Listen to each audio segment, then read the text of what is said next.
यात्रीगण कृपया ध्यान दें। ईरान पे किसने हमला किया? ईरान पे तो अमेरिका और इजराइल ने हमला किया, ईरान ने तो हमला नहीं किया, है ना? एक जब अरे भाई आप मेरे ऊपर हमला करोगे तो मैं अब चुप या तो मैं मर जाऊं। नहीं, रिसोर्सेज भी हैं, जियोपॉलिटिकल अलायंसेस भी हैं और ट्रम्प की प्रॉब्लम अंदरूनी भी है। चाहे आप उनके एप्स्टीन फाइल देखिए, चाहे आप मनी लॉन्ड्रिंग देखिए। आप एक सेंटेंस में मुसलमान के लिए नहीं मैंने तो मजाक। आइए देखते हैं बैठन मजा आएगा। क्या आप एग्री करते हैं कि जो जितने भी ये चीजें हो रही हैं वो ईगो फैक्टर पे हो रही है, क्योंकि हमेशा से ड्राइवर तो एक ही रहा है, नेशनल इंटरेस्ट और स्ट्रैटेजिक प्लानिंग। आप लोगों को इस चीज से डाइवर्ट हो रहे हैं। ईगो एक पार्ट है, आर्थिक स्थितियां भी हैं, रिसोर्सेज भी हैं, जियोपॉलिटिकल अलायंसेस भी हैं और ट्रम्प की प्रॉब्लम अंदरूनी भी है। चाहे आप उनके एप्स्टीन फाइल देखिए, चाहे दो तीन सवाल मैं ले लूं फिर मैं लौट मनी लॉन्ड्रिंग देखिए। एप्स्टीन अब तो कोई फाइंड ही नहीं कर रहा, गूगल सर्च से खत्म हो गया। आज शुरू हो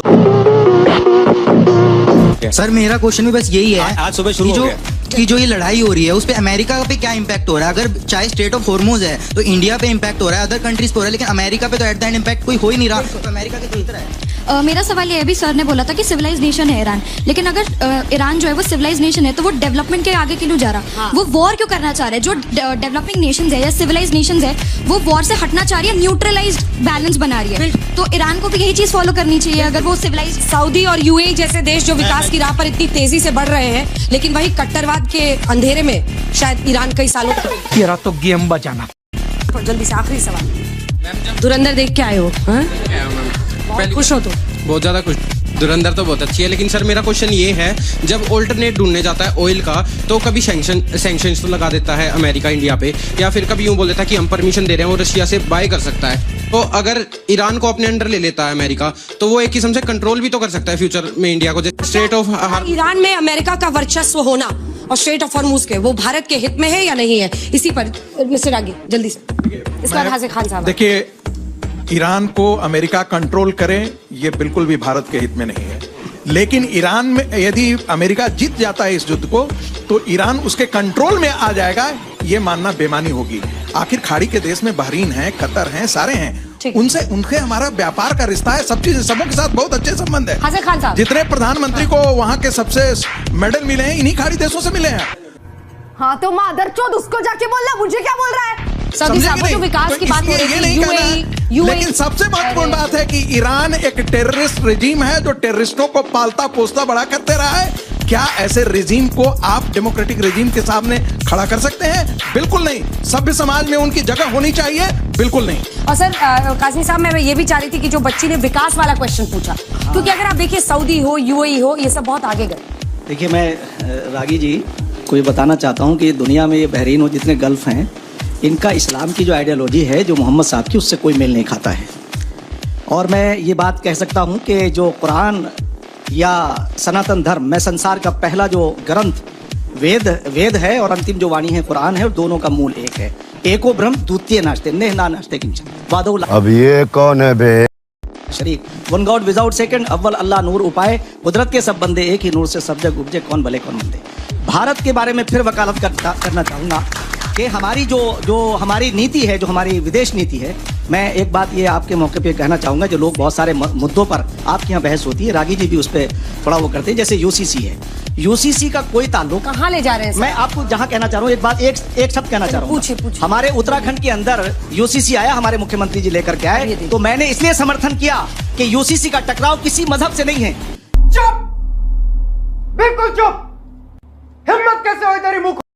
बल्कि मैं आज आपके बीच में कहना चाहता हूं कि इस्लाम अमन का पक्षधर है, मगर इस्लाम के ऊपर इन्हीं कंट्रीज का कोई अमल नहीं है। वो जो उनके खिलाफ होता है, जो शहनशाहियत है, और डेमोक्रेसी और शहनशाहियत में बड़ा फर्क है। तो मैं तो आखिर में कहना चाहूंगा कि अगर कहीं दुनिया अमल कर रहा है जी, कौन सा कोई सी भी नहीं कर रही है। आपकी जितनी गल्फ की जो अरब के अंदर है, बचाने के लिए सब कुछ है। अगर तो अमन पसंद होते तो ऐसा बिल्कुल ना होता। आज भी आपको बताएं, अभी उस बच्ची ने सवाल पूछा कि सिविलाइजेशनल कंट्री, मैंने सिविलाइजेशनल शब्द का इस्तेमाल किया, बेटा सिविलाइज नहीं। मैंने कहा सिविलाइजेशनल कंट्री है। ईरान पे किसने हमला किया? ईरान पे तो अमेरिका और इजराइल ने हमला किया ना, ईरान ने तो हमला नहीं किया, है ना? एक मैं जब अरे भाई आप मेरे ऊपर हमला करोगे तो मैं अब चुप या तो मैं मर जाऊं, नहीं? तो ये जो कहने वाली, एक मिनट, ये नहीं, थोड़ा सा एक क्वेश्चन, संगीत जी, ईरान के पर्शियन सिविलाइजेशन को किसने बर्बाद किया? ऐसी खुमैनी रेजिम ने बर्बाद किया। ईरान के जो ओरिजिनल सिविलाइजेशन था उसको बर्बाद क्यों किया?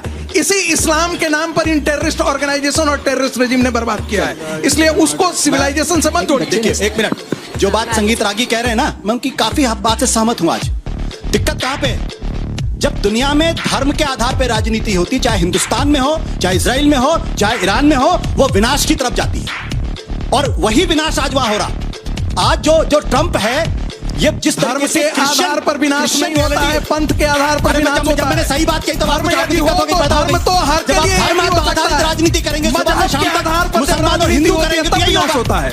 मुसलमान हिंदू करेंगे, सुबह शाम तक यही होगा। नहीं है विनाश होगा उसमें। आप एक सेंटेंस बिना मुसलमान के नहीं बोल सकते। मैंने तो मजहब और धर्म के बीच अंतर आपको बताया।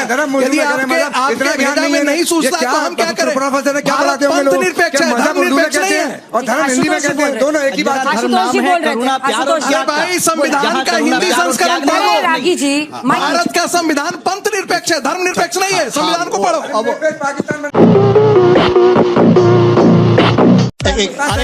इतना ही संघ के एक मिनट। आशुतोष जी, आप लड़ने में संगीत रागी जी से खुद ही मान गए कि ईरान एक कट्टर देश है। तुम सुन लीजिए ना, खुद ही मान गया। संघ के लोग इतना पढ़े लिखे होते तो ये स्थिति नहीं होती। मैं जो कहना चाह रहा हूं कि जब धर्म के आधार पर राजनीति, ईरान की प्रॉब्लम क्या है? क्योंकि वो धर्म के आधार पर राजनीति कर रहा था। इजराइल की प्रॉब्लम क्या है? गांधी जी ने जब 1948 में जब इजराइल बना, तो गांधी जी ने कहा कि धर्म के आधार पर एक देश बना हुआ है, हम इसको सपोर्ट नहीं कर सकते। भारत ने 2 साल लिया उसका। पाकिस्तान धर्म के आधार पर बना है, इसलिए पाकिस्तान का हाल बुरा है। आज जो अमेरिका मजहब के आधार पर बना है, करेक्ट करो अपने आप को। संगीत आप नहीं करेक्ट करो अपने आप। इस तरीके से मजहब के आधार पर बना है, धर्म के आधार पर नहीं। इसलिए हिंदुस्तान में मजहब फॉलोअर पैदा करता है, धर्म फॉलोअर पैदा नहीं करता है। कौन है ये लोग? कहां से आते हैं ये? धर्म अपने आप ये करता है, सारी सृष्टि का वो पालन करता है। मजहब कट्टरता पैदा करता है, धर्म कट्टरता पैदा नहीं करता। धर्म के डेफिनेशन लोग बता रहे हैं, नहीं आपको धर्म की इतनी समझ होती तो आप हिंदुस्तान के अंदर कट्टरता नहीं पैदा करते। भाई, हम कट्टरता नहीं, धर्म की इतनी समझ होती, हम कट्टरता के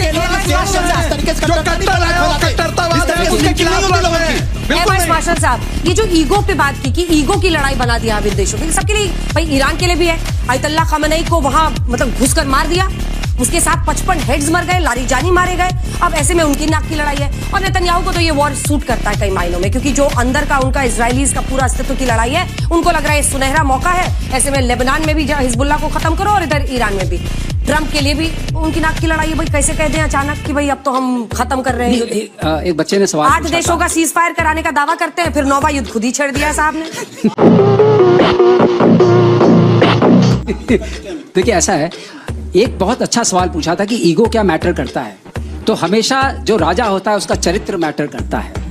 हर राजा अपने अलग तरीके का होता है, उसके अपने अलग एक सोच होती है, उससे चलता है। यहाँ ईगो मैटर करती है, इसमें कोई शक नहीं है। जब आप ये कहते हैं कि मैं नोबेल पीस प्राइज का हकदार हो गया, जब आप ये कहते हैं कि हमेशा डरा के आप चाहते हैं कि लोग आपको फॉलो करें। आज भी जो उनका पोस्ट आया है उसमें उन्होंने कहा है कि जो अभी इन्होंने फैलाया है, ईरान ने जो अटैक किया है गल्फ का GCC कंट्रीज पर, अगर वो रुका नहीं, जबकि उन्होंने माना अपने को अलग कर लिया है कि ये इजराइल ने खुद किया बिना मुझसे पूछे हुए, तो हम इतना भयानक युद्ध करेंगे कि ईरान उसको झेल नहीं पाएगा। यहाँ भी ईगो है, तो ईगो तो है ही है इसमें।